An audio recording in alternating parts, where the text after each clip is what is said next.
Welcome, everyone, to another edition of Deconversion Stories. Today, I have the pleasure of chatting with my new friend, Dr. Todd F. Miller, who's the author of a book called Critical Thinking. I think the second version or something is out right now, and you're working on the third, which is what you sent me to check out. That's correct. Right. One of the things, like I told you earlier, that I haven't really gotten too deep into reading it. My schedule's just crazy. So I whenever I do find the time, I like to peruse some of the stuff that I've been given for this sort of thing.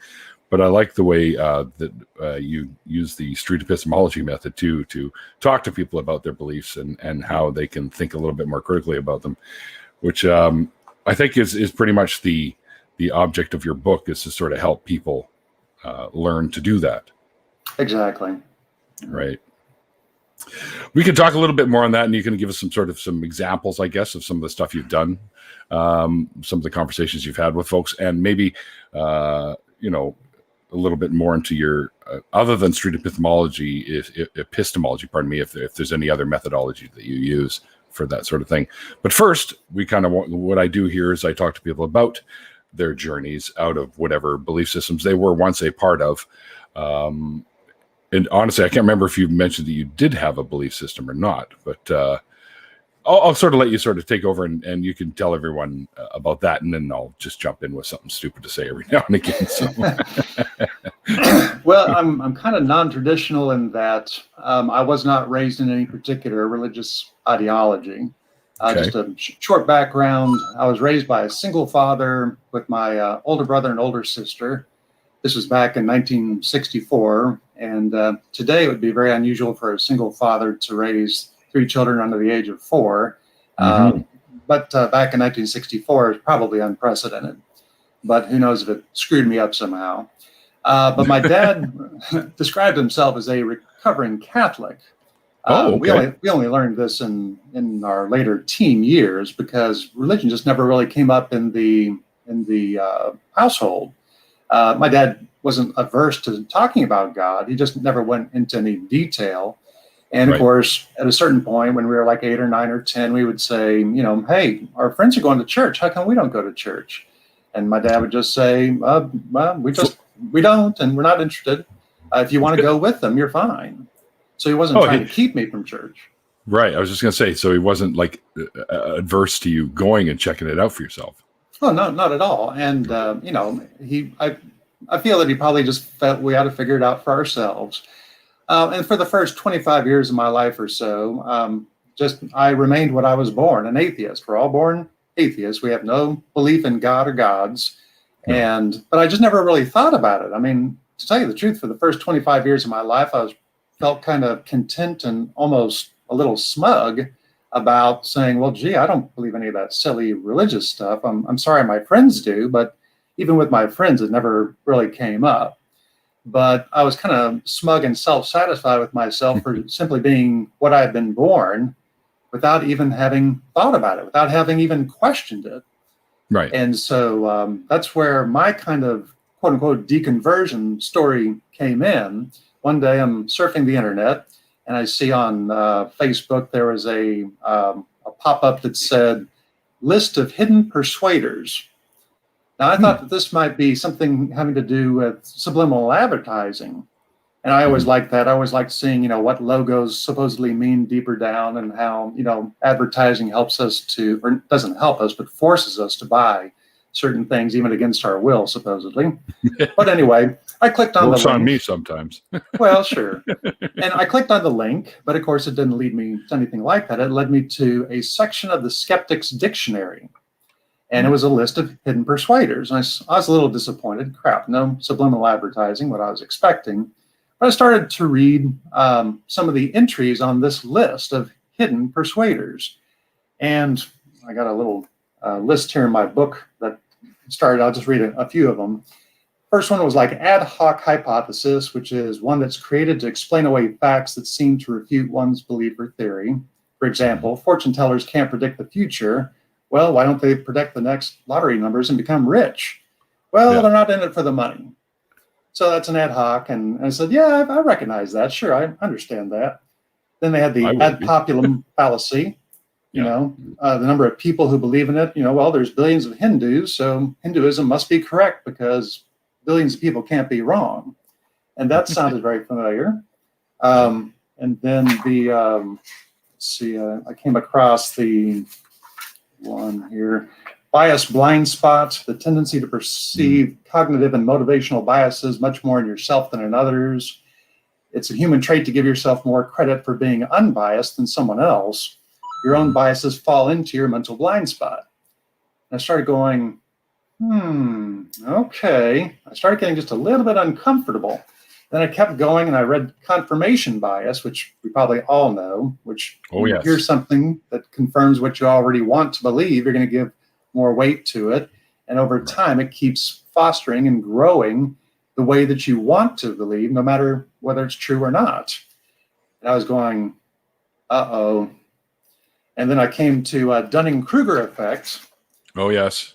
Where, the cognitive bias wherein one mistakenly assesses their cognitive ability or expertise in something higher than it is.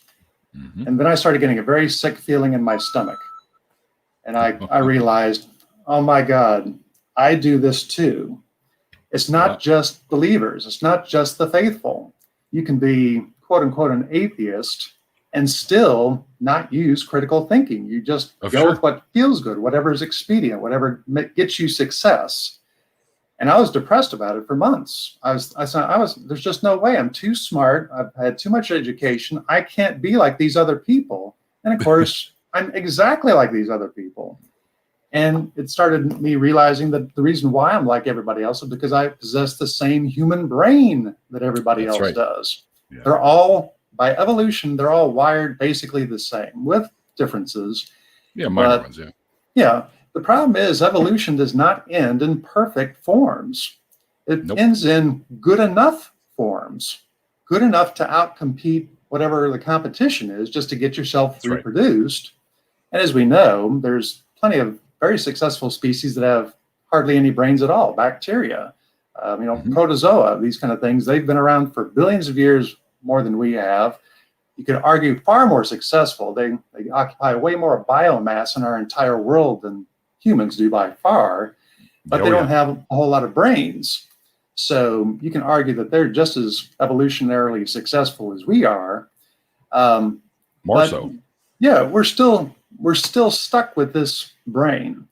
We want to think that it's really amazing. And of course, it can come up with incredible things. It can come up with rocket science, music, cancer fighting medicine, you name it, computer technology.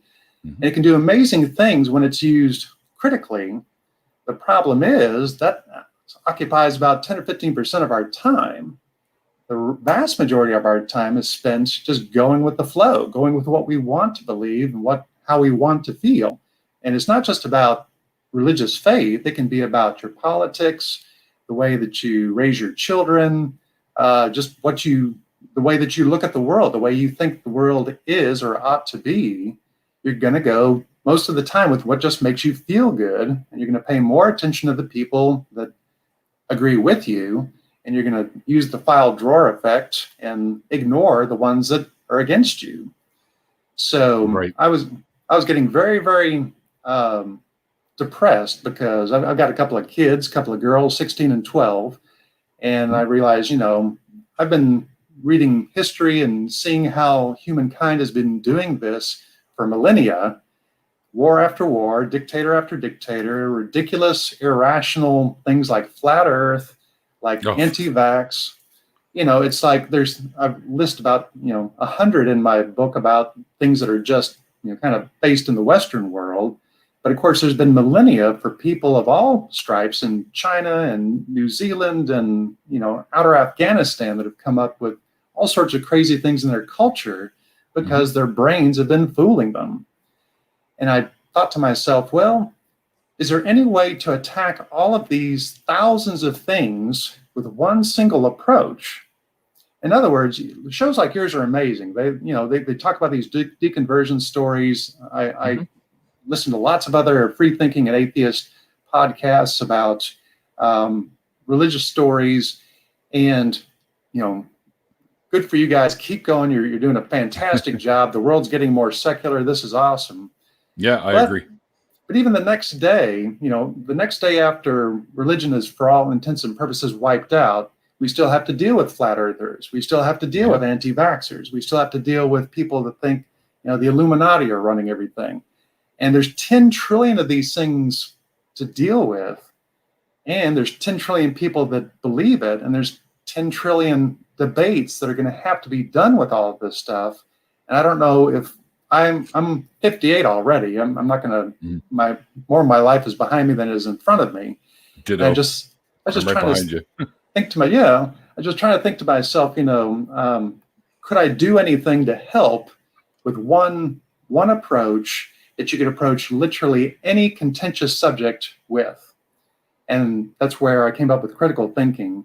Street epistemology has been an influence. I don't practice it myself, but I as you mentioned, it's the first thing in the next the third edition that's coming up will be an introduction by Anthony Magnabosco, who does Street Epistemology Incorporated. Do you know about him in San Antonio? Oh yeah, I'm friends with him.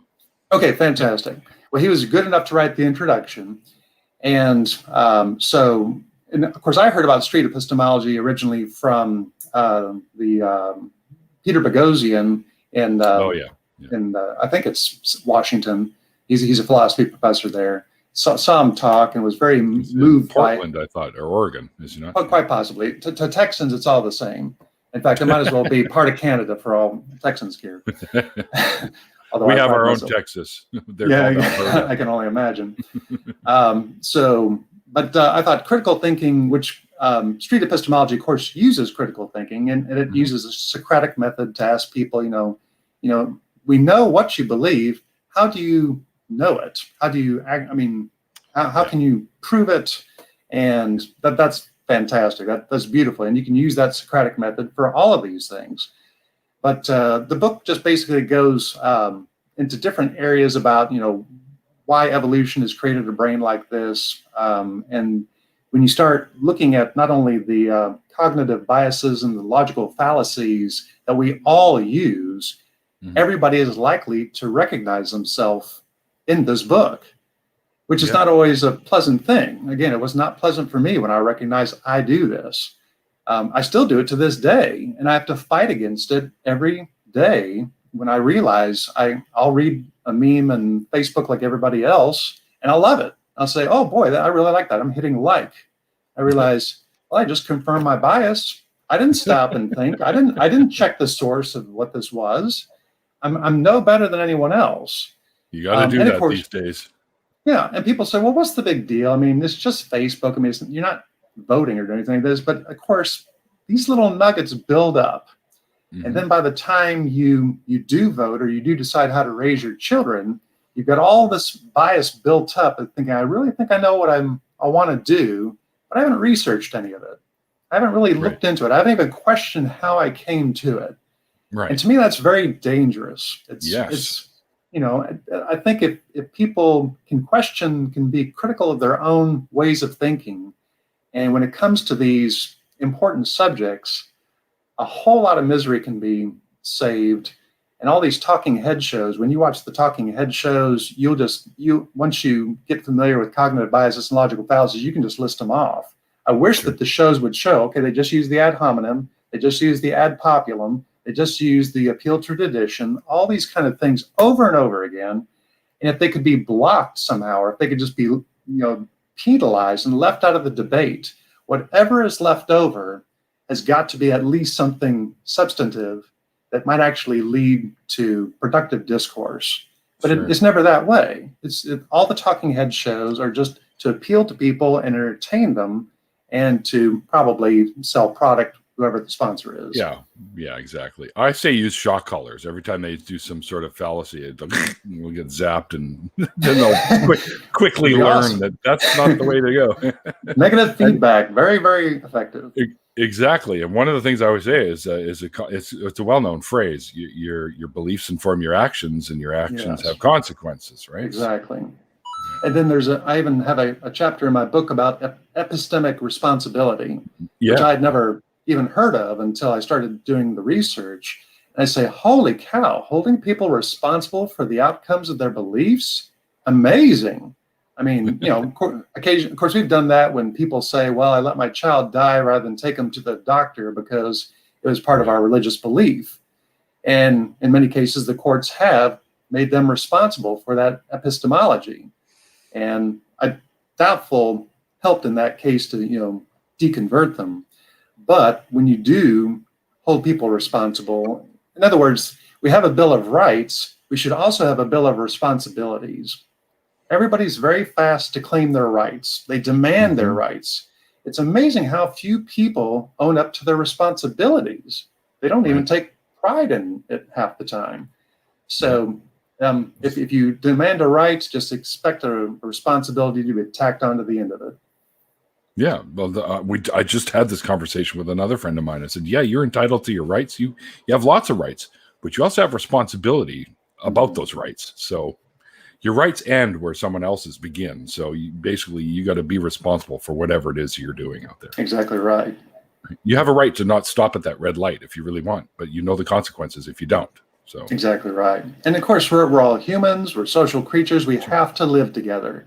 And people just say, well, I'm not hurting anybody by yada yada.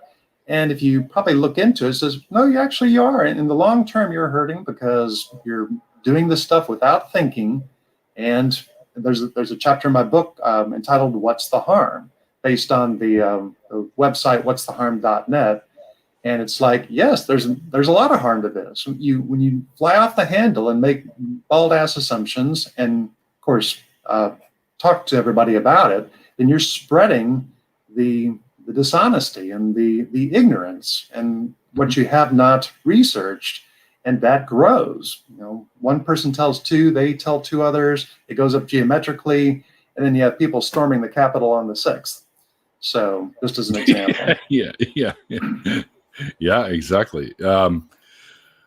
And stuff like that, especially if people are already sort of predisposed to believe that sort of stuff, they're going to jump all over that, and then they're going to spread it to same like-minded folks. Exactly. Yeah, that's why confirmation bias is just so rampant. Everybody does it. Nobody well, I shouldn't say nobody, but very few people question their bias. They just enjoy their bias. It probably gives them a shot of endorphin or serotonin or oxytocin in their brain, and say, "Ooh, that felt really good to have my bias confirmed."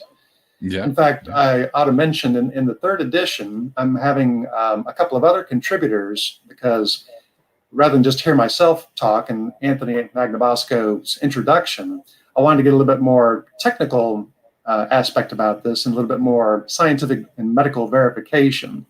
So I have 2 contributors. One is Shakeen Lacan, who's an MD and a PhD and a fellow in the American Academy of Neurology, and also his colleague Nikola Vukovic, PhD, who's an experimental psychologist and a machine learning expert. And what they've read my work, and they're going to be showing, okay, this all is very valid, and here's why. Here's the physiological basis behind it, the psychological, the neurological basis behind this. It's not just a hypothesis. It's arguably a scientific theory. I put it colloquially. My idea with writing the book originally was to write in very simplistic language, because if I was lucky enough to have it translated into other languages, I wanted everybody to be able to understand it. Not everybody's going to be able to understand, technical terminology in like New Guinea, but if I kept it simple and they were translated into their language, there's a chance they could see themselves and realize, gee, these gods we've been creating are crazy, and these superstitions we have are based on nonsense. But I'm going to still bow and have them do a couple of chapters just for the technically curious, just for people that think, well, this is just this author's, his own thoughts on the matter and his own biases. And of course, like I say, I am biased. What I try to do by being an aspiring critical thinker is to question my biases. And again, I have to do it on a daily basis. It's never like you can say, okay, I've finished questioning them. I know all the answers. I don't have to question ever again. No, I'll be doing it until I die.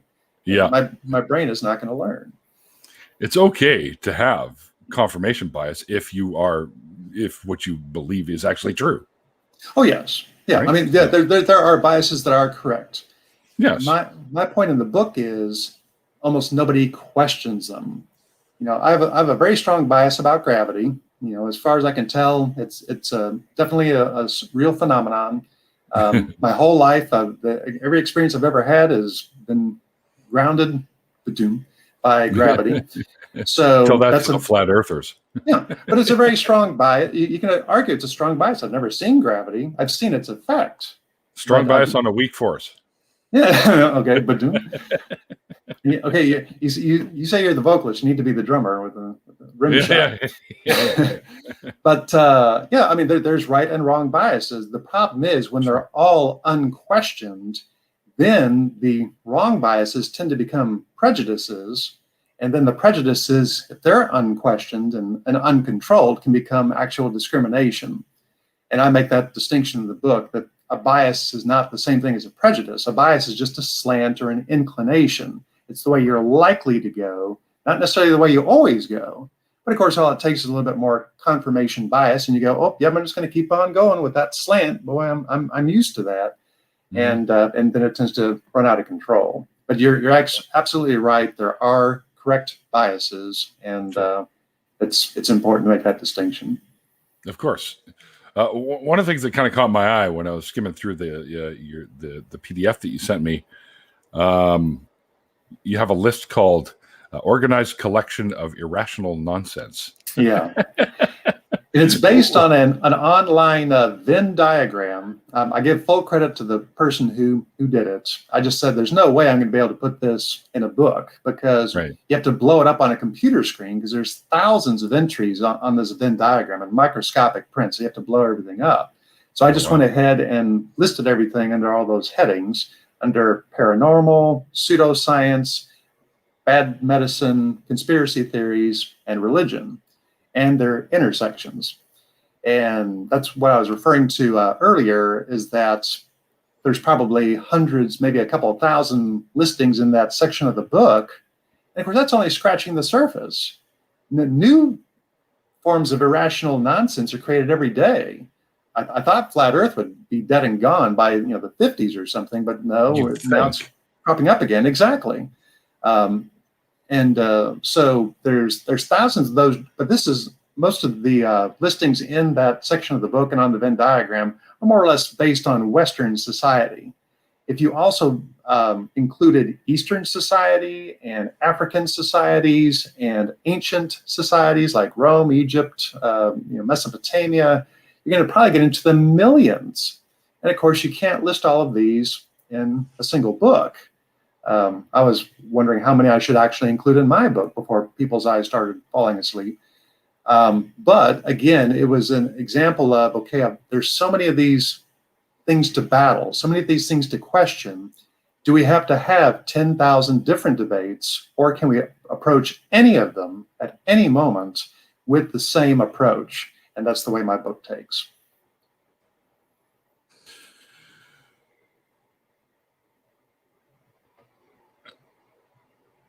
I had something I was going to say, and it completely went out of my head. My book has that effect.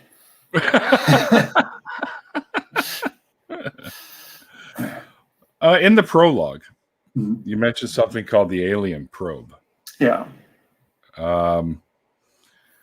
Which looks like it's if the aliens came down and had the probe, that they'd come back with this sort of understanding that that our beliefs are very much determined by chance. Mm-hmm. Now, would that be sort of along the lines of, if chance meaning you're born into some sort of a family that has a specific belief system, that kind of thing? Well, yeah, the aliens would say, okay, what's strange, we noticed that these Africans that live by this river have river gods. And these people that live near these pyramids that, there's not they have a lot of sand, so they have like these sand gods. And these people that live in a different time period, different, culture, are doing scarification. And that seems to be what flies in their society. And everyone's expected to toe the line with whatever it is in these, geographically isolated places. Sure. So it just seems to be kind of a stroke of bad luck wherever you're born that determines whatever nonsense you believe. Yeah. I believe that you were raised in the Judaism, right? Judaism. Yeah. Yeah, Yeah. and that was by the chance of your birth or your adoption, because Hold on now. I was actually born to Christians, well, Catholics, more or less, but they were very young when I was born, so they put me up for adoption. Now, the cool part about it is apparently I was conceived in the backseat of a 57 Chevy Bel Air hardtop, so that's pretty cool. Very Christian. But they put me up for adoption, and I was raised by Jewish people. Okay, but were you raised Christian? No. Yeah. Okay, so I mean, you lucked out in that you weren't raised Christian, but Right. then, and you'll have to tell me whether you lucked out or not being raised Jewish. Well, bar mitzvah was a cash cow. I don't know if I'm assuming you had to learn Hebrew. Yes. Yeah. Yeah. I also lived in I don't know how Israel pleasant for a that couple was. years. Was Well, that? it's not an easy language to learn, that's for sure. But No. but growing up learning it, you can pick up stuff really quick. And then when I lived there in my late teens or mid-teens, I would say, doing high school over there, I picked up conversational Hebrew pretty good. So Yeah, but the point is that probably the only reason why you ever raised Jewish and learned Hebrew is you were adopted by Jewish parents. Yep. If you'd been adopted by Hindu parents, you'd probably be some form of Hindu, yada yada. So it's very arbitrary. In fact, I had the conversation with my a family member, and he said, "Well, I'm Christian because that's the truth." And I say, "Well, I mean, when you were raised, I'm sure you went to Hindu temple every day, right?" He goes, "Well, no, I was raised in Indiana." I said, "Where are all the Hindus raised in India?" "Well, what were you guys raised as? Christian?" "Oh, Jim, it's a big surprise. No wonder you're a Christian. You were raised Christian." But it's arbitrary. If you've been born in India, you'd probably be a Hindu. If you're born in China, you might be either an atheist or if you're in Japan, maybe a Shinto or who knows what. But it's all pretty arbitrary. And again, very few people get to choose what their parents are forcing down their throats or what their community is forcing down their throats. They sense or they see a pattern. That's why my book is called The Final Pattern, is that the brain is a pattern-seeking organ. And when it sees patterns, when it gets inundated with the same information day in and day out by the same people that you trust, like your parents or your family or your community, Sure. then you tend to say, well, I like this pattern. Every time that I have this pattern confirmed, again, it gives me a little sense of acknowledgement and a little rush. Yeah. But again, it's arbitrary. And I'm sure that there are Shintos that get an incredible rush from having their biases confirmed. It doesn't make it any truer. And of course, people go to war over these things. And of course, in all of your deconversion stories you've had on your show, you probably heard that it can be incredibly painful for people to go through these. And they continue to be painful. They get so, these thoughts and these beliefs get so deeply ingrained and intertwined with every part of the psyche, with every part of your experience, with every part of your sense of self, that when it's ripped away, or if you rip it away yourself, you leave a gaping wound, and that's horrible. I mean, I've never had to go through anything quite like that, and for the people that have, I have the utmost respect that they go through that, and I consider it the greatest gift my dad ever gave me was that he never raised me in any kind of religious faith. I never had to undergo that deconversion and that pain. Right. One of the biggest things, I think the most painful thing that I hear about while talking to people about their journeys away from their former religions is the complete, the families just completely disowning them. Yes. Cutting off all contact. And then even in some cases, the parents of these folks want to take the children away from them too, because they think that like these are some horrifying things. And this is like what we were talking about earlier about, well,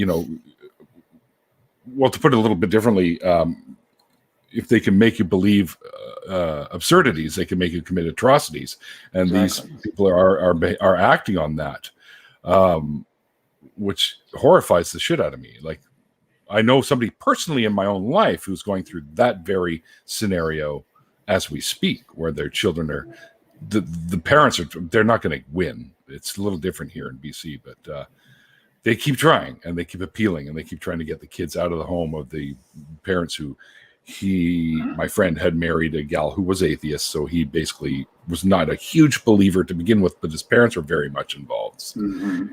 And now they're trying to get the children away from the parents, which I think is ridiculous. And horrifying. Yeah, absolutely it is. You're trying to tear up a family. And that's why when people say, why don't you just let people believe what they want to believe? Because it leads to this kind of pain. Yeah. What's the harm? There's plenty of harm. Yeah, and there's an example. And to tell you the truth, I feel almost as sorry for the interfering parents, because they're under the influence of their own brain. Their brain is fighting so hard against this thought that a non-believer could be somebody moral or capable of raising their grandchildren. And they say, well, I'm doing the right thing. I'm trying to protect my children or my grandchildren, and they think they're doing the right thing, and their brains have been so hardwired over the years with the indoctrination, the confirmation bias, that is what makes it so hard for some people to deconvert. But I feel sorry for them. I mean, I know that they're not evil people, probably not most of them. They're just doing what they think is right, but still, I don't give them a free pass for that. I say, no, you've got to stop. And of course, I would try to put it as kindly as possible and say, you have to stop and think about, first of all, why you believe what you believe. And when you realize you may not have a very strong basis for it, you may not have much of a leg to stand on for making this argument about your grandchildren. Right, for sure. Something else I found in here that I found interesting. Humans have a tendency or tend to believe two things: what they want to believe, and the other one, which kind of struck me as a little bit funny, was what they need to believe. Mm-hmm. Let's talk a little bit about the need to believe something. Well, I mean, there's different examples. Maybe someone says, well, I've been in this political party for 30 or 40 years. I need to believe that my candidate is better than the other one. If I make the admission that the opposing candidate is actually better, got stronger cases for their the issues that they're covering, that's going to be painful. That's going to bring up the cognitive dissonance where you say, well, my political party is usually right and theirs is usually wrong. How can this possibly be that the opposition might be correct in this place? So it's people like the people that are arguing for their grandchildren. They say they had this need to believe they're doing the right thing because if they don't, if they're doing if they need to feel like they're doing the right thing, if they do damage, then they realize they've done the wrong thing, and they don't want to come to terms with that. So it's I go into more detail of it in the book, but again, humans in general don't like to say, I don't know, or I don't have advice. Men are particularly bad at this, male answer syndrome. But we hate to say, well, gee, I don't know how to raise my grandchildren. I don't know which God to believe in. I don't know which political party to go with. In our society, we kind of look down on ignorance or people that admit ignorance. We say, well, gee, if you don't know, you must be stupid or uneducated or inexperienced. But what we need to start doing, and what I go into in the book, is that we need to laud people for being honest and saying, no, I have not done the studying or the reading or had the experience to know what to do. But that doesn't stop us from wanting to put some kind of placeholder in that gap of knowledge. We say, well, I don't know, but I need to believe that whatever I do in the meantime is right. You need to feel that way. It hurts us in deep down, wherever that is in the psyche or whatever, when we admit ignorance and it makes us feel impotent. We don't have the power to do what we want to do. So whatever action or whatever belief we have that informs that action, we need to believe that it's correct. Yes. Yeah, because I think if we have that need to believe something that's correct, but then find out that that is actually incorrect, that can have a pretty heavy impact on somebody. Yes. Yeah. And again, it did when I deconverted from non-critical thinking to aspiring critical thinking. But I thought very, very well. I thought because of education and intelligence that I must automatically be a critical thinker. And I realized, no. I mean, I'm part of several atheist and free thought organizations, and I enjoy the meetings and talking with people. But the very real reality is not everybody is using critical thinking. They may have come to their new belief of atheism because they had a bad experience in church, or because they prayed to God to save their grandmother and their grandmother died anyway. And they say, well, obviously there's no God. And to me, that's very, very poor reasoning. And it's almost dangerous because they may have come to a correct conclusion, arguably atheism, but by a very poor thinking process. And the danger of that is when you get success by using a poor thinking process, you're much more likely to use it again. Mm-hmm.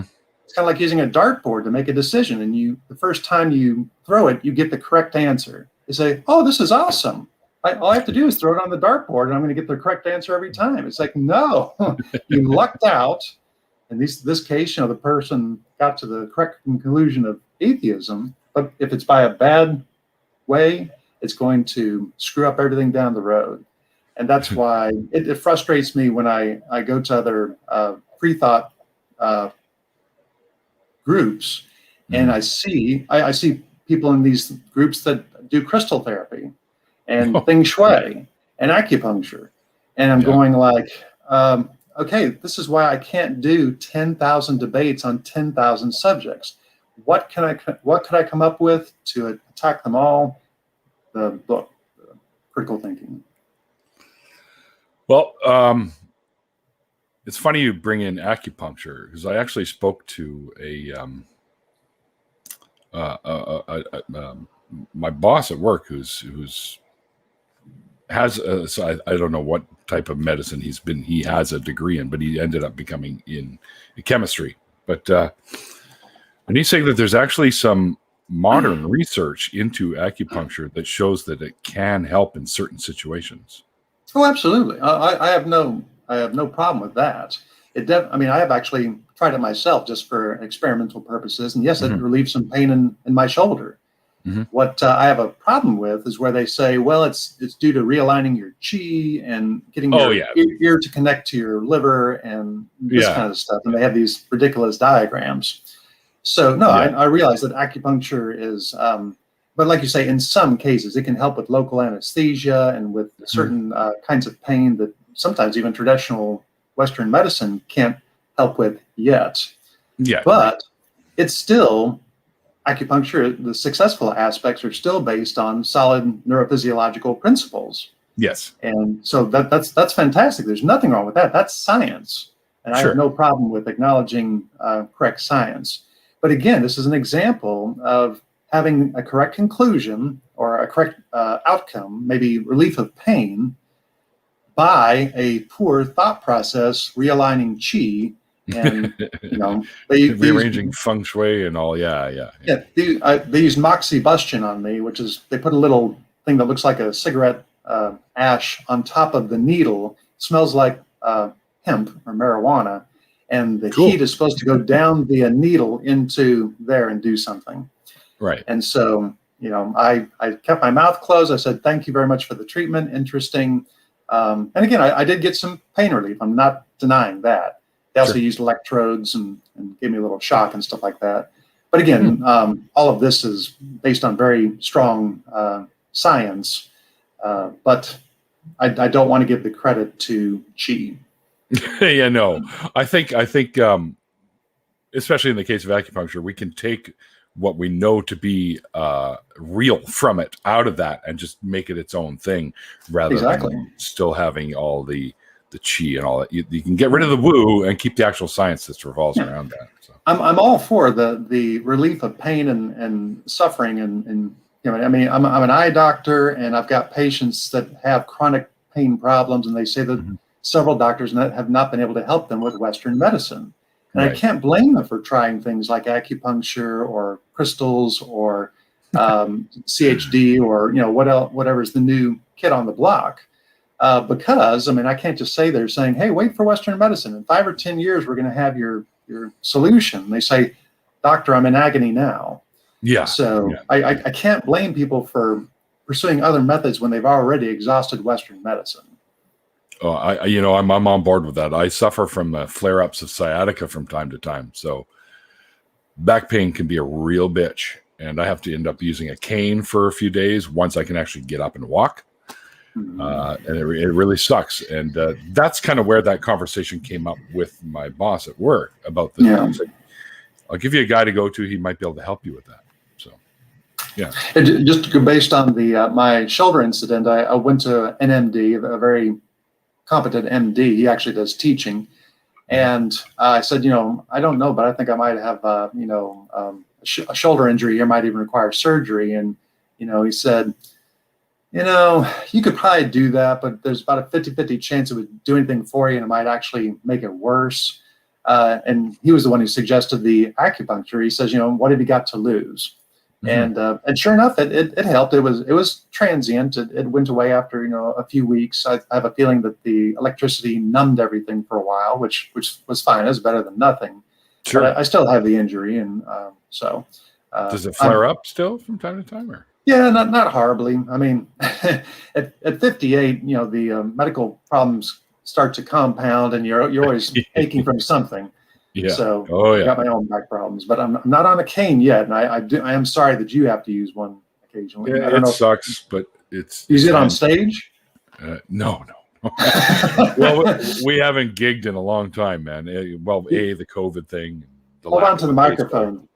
Hold on to the microphone. That's what I do. Just grab onto that, like Ozzy does sometimes. And there you go. Well, he has to. Yeah, or he will fall over. he's usually under the influence of something. So. Well, not so much these days, but yeah, he used to be for sure. Yeah. I saw him when he was way back in the early days. And then again in 2000, and he was pretty much not really doing those sort of things. I think the worst thing he takes nowadays is like caffeine pills just so he could stay awake. Oh, okay. Or maybe to stay awake through the show of his family, right? Yeah. I watched that show. It was pretty funny. I tried a couple episodes and couldn't stay with it. Yeah, he's just so ridiculously hilarious. It's kind of, it's like watching a train wreck. Tiger King. Yeah. Oh, I don't. I haven't started, and I'm not gonna, because I've heard too many horrifying things about that clown, and I don't want to get angry. I'm already angry at many other things. I don't need something else to trigger me to start throwing the old TV bricks around again. Exactly right. If you guys don't know what a TV brick was, back in the early 80s, they made these TV bricks. So when something pissed you off on TV, they were made of foam rubber, but they looked just like a brick, and you could whip it at your TV, and it wouldn't blow your TV up, because that's back when they had tube TVs, not the little flat screen. In the days of Howard Cosell. Yes, Howard Cosell. Yeah, oh yeah. I used to love watching the old Saturday morning cartoons back then. I used to love the cartoon version of Howard Cosell, the way they used to portray him. Really? Well, what show was that? Oh, yeah. I think it was Scooby-Doo's Laugh Olympics. Okay. Where they had a Cosell type character announcing all the different games and stuff. It was just too funny. Ruh-roh. Yeah. Ruh-roh. Hey. Yeah. I do some imitations. Oh, that sounds like you do really good. Yeah. I get by. I've actually done some voice work for some of the other YouTubers as well, like Prophet of Zod, and I'll be doing one for Bionic Dance. I'll be doing the intro for her upcoming animation movie that she's done, right? Because I do the, like, not the movie phone guy, but you always hear those ones that's in a world, like those kind of guys, right? My brother's favorite intro to movie preview. Yeah. In a world. in an alternate reality Mm-hmm. where flowers grow upside. I don't know. I'm shooting shit out of my ass here now. Oh, hang on. I did notice something else that I wanted to damn it. Okay, there we go. You used a quote in there that I just love, and I've always had a thing for it. Fool me once, shame on you. Fool me twice, shame on me. Mm-hmm. How see, because it's kind of tough, because once I'm fooled, I don't really think I can be fooled in that same topic again. Mm-hmm.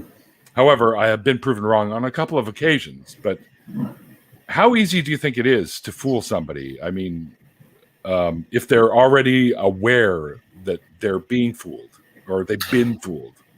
I would use the phrase ridiculously easy. And I'll use myself as an example. I love the shows that show how magic illusions are done. And when I was a early teenager, I actually studied magic. I was a poor performer, but I was studying it, and I enjoyed reading and seeing the masters. Mm-hmm. And so I saw this series, Magic Secrets Explained, and they always have the masked, magician, and they'll show an incredible illusion, and I'll go, holy crap. That's actually pretty good. I mean, damn it. I even know what to look for with the misdirection, and I still don't know how to do it. Right. Of course, then they show it, and every single time, it's ridiculously easy. I know. It's pathetically easy. And you're just exactly, the face palm over and over again. Yeah. And so you say, fool me once, shame on you. Fool me twice, shame on me. I can get fooled over and over and over again. Mm-hmm. But it started bringing this truth to my mind that, okay, our brains are so wired to look for patterns. It says, okay, well, I see the lady going into the box. I see the magician sectioning her and then sliding out her midsection. It says, oh my God, they just cut her in 3 sections, and there's just no way that could be fake. And then they show you how it's done. It's like, no, it's ridiculously fake. The magicians are specialists at knowing how to exploit the human mind, its pattern-seeking ability, and how to fool it. It says, all I have to do is shake my car keys over here. You're going to look over there while I pocket this thing over here, and it just disappears. Sleight of hand. Yeah. But it's ridiculous. I mean, you run back the video, and you go, how could I have been fooled? And like you say, you use that phrase, I don't think I could be fooled again. And yes, you are. You're fooled on a daily basis. Trust me. With ads. I fooled myself with that saying. Exactly. I can't be fooled again. And that's what was so depressing to me. It's like, I thought I was too smart to be fooled. No, I'm no smarter than anyone else. Oh, no, I've got a human brain, and it's that's what evolution has done, is built it to be fooled. But like you say, if you question things, you can sometimes find your way out, and you can learn, and you can get better. But even probably the best practicing critical thinker today is probably still fooled on a daily basis. It may not have huge repercussions, but they're still fooled, no matter how much experience they have, no matter how much intelligence, no matter how many books they've written, they can still be easily fooled. But of course, when you talk with somebody who opposes you in a chat room or anything like that, they say, there's no way that what I'm telling you can be wrong. I've done my thinking. I've done my research. I know what I'm talking about. Why don't you just get on board with me? And of course, you may be just as likely to say, well, no, I've done the thinking. I've done the reading. I've done the research. You need to get on board with me. And then what it turns into, and what all these talking shows turn into, is a bunch of shouting matches back and forth and no progress being made.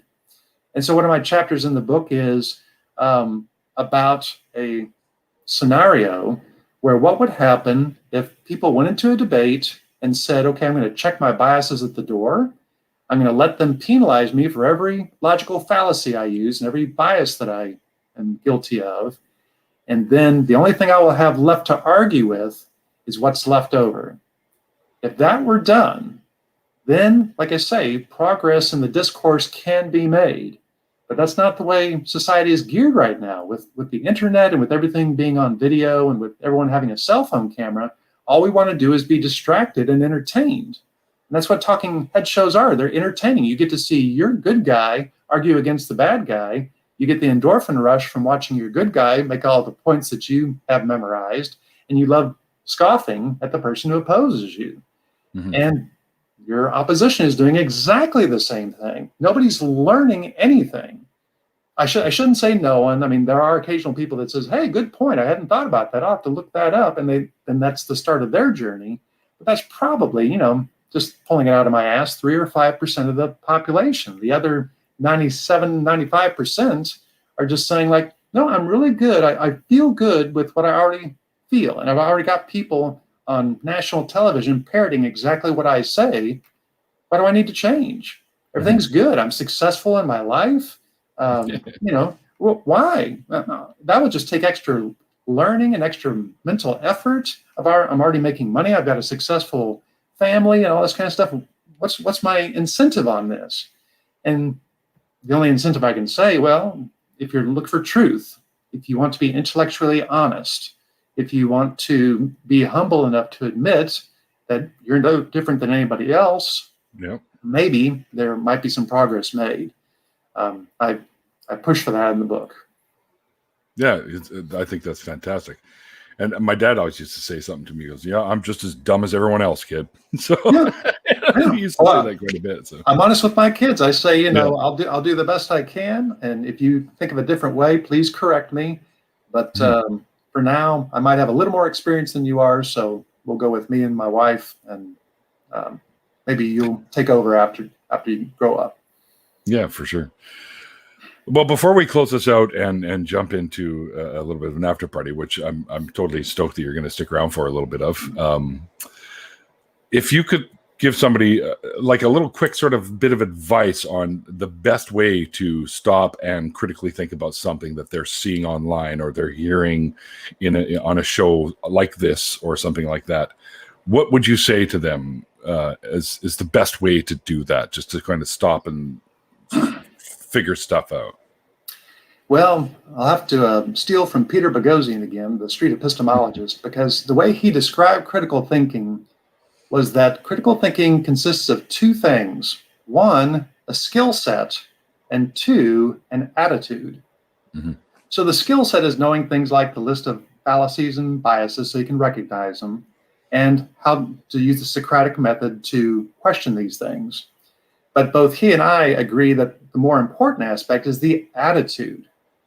Again, not everybody wants to be wrong and wants to be proven wrong, even if it will help them further on in life. Mm-hmm. But if you have the attitude that I want to understand the world and the universe as accurately as possible, as defensively as possible, and in a way that everybody can agree on, then critical thinking is the best way to get there. It's why science works so well. Science works regardless of your religion, your country, which era you're living in, because it starts by discounting your biases. It says, put them at the door. We don't care what you believe. We really don't. That's right. We just want to see what's in the experiment, what's in the data, what's in the analysis. Can somebody else reproduce it? Maybe one of our rivals that doesn't want us to be right. Can they prove us wrong? Can peer review show something like this? And of course, even academia. A lot of peer review is that too. The guys trying to debunk what they've come up with. A lot of peer review is actually that, right? So exactly, and of course, there's problems with academia and peer review these days. Yeah, I'm not saying it's perfect. Hopefully, things will get better. But still, all our progress today, whether it's growing more food, better medicines, space science, whatever you want to point to, computer science, is based on science. It's not based on prayer. It's not based on crystal therapy. It's not based on knowing the Illuminati or anything. It's based on saying, like, I don't care what I find. I just want to find the closest thing to the truth. What is reality? And of course, we'll never get to the end of all the detail. I mean, we could go centuries and probably still just be peeling back the layers, but I'm excited to keep going and see how much we can learn in our lifetime. So to answer your question, I would just say, the most important aspect is the attitude. If all you want to do is just confirm what you already believe, probably wasting your time. That's what everybody else on the planet does. They just say, I already know I'm right. I'm just going to keep looking up things that confirm that, confirmation bias. But if you have the attitude, there's always a chance I might be wrong. Maybe I'm missing something. I really want to know the actual truth. That's going to get you a lot further, no matter what you're investigating, no matter what you want to apply critical thinking to. And in my book, I say there's stages of truth seeking. And basically at the very bottom is, I want to be proven wrong so that I will advance. I want to be proven wrong if I am wrong. Mm-hmm. Now, very few people say that. Very few people would be honest enough to say, no, yeah, come on, show me, please show me where I'm wrong. Most people get defensive. Yeah. But if you can actually have the attitude, I want you to prove me wrong so I don't have to waste time with bad reasoning and bad arguments anymore. I want to actually get a little bit better picture of reality and the universe and how things actually are, then I'm going to be better for it. Everyone's going to be better for it. So that's the answer, is the attitude. Well, I have an expression too. It says one of the best things about being proven wrong, you're no longer wrong. Well, at least you have a chance. You have a chance to learn. That's right. That's right. That's right. Well, I want to thank you very much, Todd, for coming on. I should be calling you Dr. Miller, technically, but I'm not worried about it. But thank you very much, and you've been very gracious to have me on. You didn't know me from Adam. No, you but just met me in Jim Hall's thank you party. So, but I instantly liked you. You're a personable guy, and you're smart. And I like having smart people on here, because then I get a little bit smarter just from talking to these people. I the learn feeling's things that I may mutual. not know. I've watched a few of your shows, and I definitely like the way that you come across. And you're very empathetic with your guests. Thank you. And again, it's something that it's very humbling hearing those stories. It is. And I've never had to go through it. It's like, someone telling me that they were tortured one time, and I say, well, I've never been tortured, and I have no conception of what that would be like. But I'll give you as much sympathy as I can, but I can't identify with them the way that you can. Well, yeah, I appreciate that. I try my best to sort of, because we've all gone through some crazy shit in our lives, and one way or another. So I feel that being in a religion myself, I feel that it's fairly easy to relate to people that are stuck in, or have been stuck in a belief system like that too. So I do my best to do that. And they're probably more likely to listen to you just because you've been there. When they hear that I've been a lifelong atheist, he says, well, Todd, you've never known the love of so-and-so. And I got nothing to stand on. No, I have no idea what that's like. So I come from the side of reason, supposedly. Well, you're a lifelong atheist. You know the love of the flying spaghetti monster. That was something that the guy in Kansas only came up with in, I don't know, maybe 2000 or something like that. So no, I thought it was a little further back, but it may have been. It may have been the 90s, but no, I did not know the love of the noodly appendage. You've been touched by the noodly appendage? Noodly appendage. Some dude apparently he made it legalized somehow. I can't remember the whole details behind it, but he wanted to wear a colander on his head for his photograph for his driver's license, because he was a pastor. I think he got away with it. I think they actually allowed it. He did. Yeah, they did. So, they did, because they had to grant him the same freedoms, right? So. Yeah, and you would think that, of course, people just say, "Well, this guy's an idiot," but of course, he's showing, no, you're the idiot. You're the one. Yeah. Anyway. Yeah. Oh, yeah. It's total satire. I love the irony. Yeah, exactly. Well, thank you, my friend, for joining me today. It's been a pleasure chatting with you. I wished I would have had a little, with my schedule, it's tough to do, but I wish I would have had a little bit more time to read more of that book. I only skimmed some of the stuff, and I focused on some of the things that stood out to me, which I kind of popped in here. No, I thought were very salient, and trust me, for me, this is therapy. Just the fact that you've had me on here just so I can hear myself talk. I don't often. I've had many book talks and talks with the free thinkers and those kind of things, and that's one thing to lecture, but to have a discussion is very therapeutic for me. So, like I said, I genuinely appreciate the fact that you were generous enough to have me on your show. Oh, it's my pleasure, and we're going to do an after party, guys. So if you're interested in coming and saying hi to Todd here, just let me know. And if you might have some questions for him, I'm sure he can answer. Just let me know through Twitter or Facebook, the messaging systems that each of those have. Hopefully my good friend and producer, Mikey Famine, will be able to join us for some part of the after party, but he got stuck at work. That's why he's not here with us tonight. And thank you guys for hanging out with us. I very much appreciate you all being there in the chat and stuff like that. But for sure, one of the most important things is my patrons. Thanks to all my amazing patrons. You guys truly are the fuel behind me keeping doing this. So thank you all for what you do for the show. And don't forget that at some point soon, Randolph and I will be doing our own call-in show called True North Talk.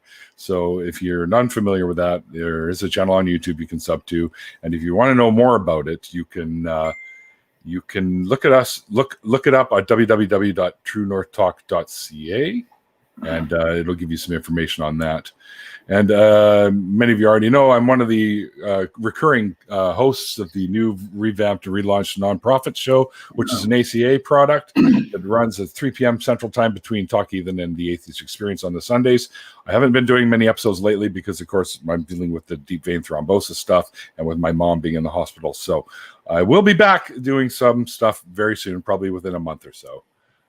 Anyways, and also the last Saturday of every month, myself and my good friend Andy and Seamus. Andy does Laughing in Disbelief on his show, and Seamus is part of the Free Thought Prophets. We get together and do a little show called Atheists Drinking Out Loud, where we bring up some ridiculous topics and make fun of them. And we always have a guest with us. Our last guest was the amazing Bionic Dance. So if you missed that, you can head over to the Laughing in Disbelief channel and check it out. We generally go for a couple hours, and it's a lot of fun to do. So thank you, everyone in the chat. And thank you again, Todd, for being my guest of honor today. We will be back shortly with the after party. You guys know we always take a bit of a break, so you can expect to see us probably sometime a little bit before 6:30, and we'll be going live. But thanks for hanging out, everyone. And like I always say at the end of these things, like the late, great Christopher Hitchens once said, it's called faith because it's not knowledge. And I'll see you guys next time. Love it.